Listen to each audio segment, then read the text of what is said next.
CBSE class 12 maths हमारा chapter है probability. हम टॉपिक कर रहे हैं टोटल थ्योरम ऑफ प्रोबेबिलिटी और बेस थ्योरम। अगला क्वेश्चन है question number 59। An insurance company insured 2000 scooter drivers, 4000 car drivers and 6000 truck drivers. The probabilities of an accident for them are 0.01। ये किसके लिए? स्कूटर ड्राइवर के लिए। 0.03 कार ड्राइवर्स के लिए और 0.15 ट्रक ड्राइवर्स के लिए। One of the insured person meets with an accident, है ना। What is the probability that he is a scooter driver और अ कार ड्राइवर। तो अगर किसी एक इंसान का एक्सीडेंट हो जाता है जो इंश्योर्ड था इस इंश्योरेंस कंपनी के द्वारा, ठीक है, तो क्या प्रोबेबिलिटी है कि वो इंसान जिसका एक्सीडेंट हो गया वो स्कूटर ड्राइवर है या कार ड्राइवर है। यह क्वेश्चन ऑल इंडिया 2009 में 6 मार्क्स का पूछा गया था। एक बार आप इस क्वेश्चन को ट्राई करिए, फिर हम लोग आगे बढ़ते हैं।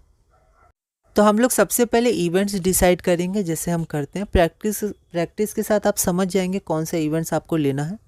तो यहाँ पर हमारे पास स्कूटर ड्राइवर है, ट्रक ड्राइवर है और कार ड्राइवर है। तो उनको हम लोग पहले इवेंट्स ले लेते हैं, E1, E2, E3। तो E1 क्या है? Insured person is a scooter driver. E2 हो गया insured person is a car driver और E3 हो गया insured person is a truck driver. और हमारे पास एक और चीज़ दिया है कि one of the insured person meets with an accident. तो ये एक इवेंट हो गया, इसको ए ले लेते हैं।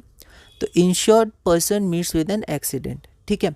अब नंबर ऑफ E1 मतलब कितने इंश्योर्ड हैं जो स्कूटर ड्राइवर्स हैं 2000, ताकि हम लोग प्रोबेबिलिटी निकाल पाए। E2 मतलब कार ड्राइवर्स 4000 और E3 माइनर मतलब ट्रक ड्राइवर्स 6000, ठीक है। तो प्रोबेबिलिटी क्या होती है? जो आपका फेवरेबल आउटकम होता है डिवाइडेड बाय टोटल आउटकम्स। तो जैसे अगर हम लोग स्कूटर ड्राइवर के लिखेंगे तो 2000 और टोटल कितने हैं इंश्योर्ड? तो 12000, सैम्पल स्पेस 12000। तो प्रोबेबिलिटी ऑफ E1 क्या होगा? Probability that the insured person is a scooter driver. अब क्योंकि ये 6 मार्क्स का है तो आपको कुछ कुछ लिखना होगा, ठीक है। फिर भी आप डिसाइड कर सकते हैं आप कितना लिखेंगे कितना नहीं लिखेंगे, है ना, मार्क्स के बेसिस पर। तो P1 आपका हो गया probability that the insured person is a scooter driver. तो NE1/NS दैट इज़ 1/6। उसी तरह PE2 आपका हो गया probability that the insured person is a car driver. NE2/NS 1/3। और PE3 आपका हो गया probability that the insured person is a truck driver. NE3/NS जो आपका हो गया 1/2, है ना। उसके बाद फिर हम लोग A/E1, A/E2, A/E3 निकालेंगे जो बेस थ्योरम में यूज़ होगा। तो PA/E1 क्या है? तो A हो गया एक्सीडेंट हुआ है और E1 मतलब जो गिवन है। तो गिवन क्या है? वो स्कूटर ड्राइवर है। E1 हमारा स्कूटर ड्राइवर था ना, ये देखिए E1 स्कूटर ड्राइवर। तो PA/E1 हो गया आपका probability that scooter driver meets with an accident. ये पता है एक्सीडेंट हुआ है, प्रोबेबिलिटी वो स्कूटर ड्राइवर है, गिवन है 0.01, ठीक है। उसी तरह PA/E2 क्या हो गया? Probability that car driver meets with an accident 0.03। और PA/E3 आपका हो गया probability that truck driver meets with an accident 0.15। ये सब गिवन है, ठीक है। अब using Bayes theorem, Bayes theorem में हमें क्या निकालना है कि probability that the person who met with an accident, ठीक है। तो अब प्रोबेबिलिटी निकालनी है कि जो जिनका एक्सीडेंट हुआ, ठीक है, जिस पर्सन का एक्सीडेंट हुआ वो स्कूटर ड्राइवर था। अच्छा और भी है ना। तो सिर्फ ये नहीं निकालना है, हम लोग को कार ड्राइवर भी निकालना है। तो पहले देख लेते हैं और मतलब क्या होता है। दो केसेस हैं, दोनों को ऐड करेंगे।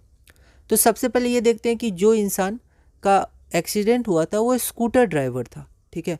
तो PE/A तो हो गया वो PE1/PA/E1 और 3 हमारे पास इवेंट है तो तीनों को जोड़ देंगे, ठीक है। अब यहाँ पर इनटू होगा तो यहाँ ओवर राइटिंग हो गई, तो ध्यान रखना है, ठीक है। सारी वैल्यूज़ को पुट करेंगे तो 1/52 क्वेश्चन में और था, है ना। तो यहाँ पर आप फिर से इसको ऐड करिएगा, ठीक है, तीनों को ऐड करिएगा। और इस बार E2 होगा क्योंकि कार ड्राइवर है हमारे पास, तो इसका प्रोबेबिलिटी 6/52 आ जाएगा। हैंस द रिक्वायर्ड प्रोबेबिलिटी, तो E1 यूनियन E2 इसको लिखते हैं, ठीक है। ये पहली बार आपको ऐसा सिंबल दिख रहा होगा, ठीक है, क्योंकि और पहली बार आया है इसमें, तो ध्यान रखिएगा। इसको लिखेंगे E1 union E2 probability that the person who met with an accident is a scooter driver और अ कार ड्राइवर, ठीक है। तो PE1/A प्लस PE2/A तो 1/52 प्लस 6/52 दैट इज 7/52। ये हमारा रिक्वायर्ड आंसर है, ठीक है। अगला क्वेश्चन हम लोग देखते हैं, question number 60। N insurance company insured 2000 scooter drivers, 4,000 car drivers and 6,000 truck drivers. The probability of their meeting with an accident respectively are 0.01, 0.03 and 0.15 है ना, बिल्कुल सेम क्वेश्चन है पिछले क्वेश्चन जैसा. One of the insured persons meets with an accident, what is the probability that he is a car driver. तो इसकी क्या probability है कि वो कार ड्राइवर है.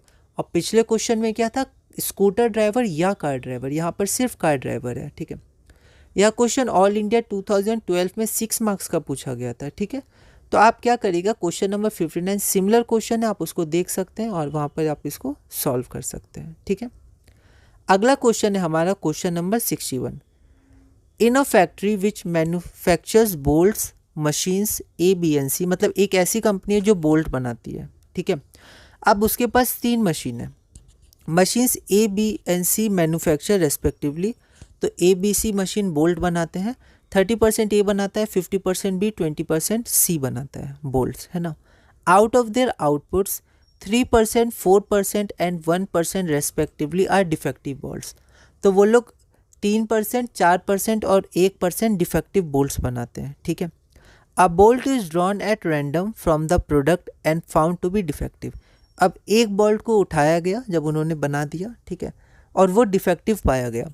Find the probability that this is not manufactured by machine B.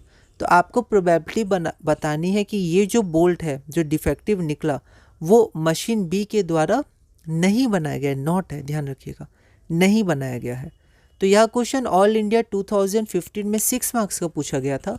एक बार आप इस क्वेश्चन को ट्राई करिएगा, अगली वीडियो में हम इसे सॉल्व करेंगे.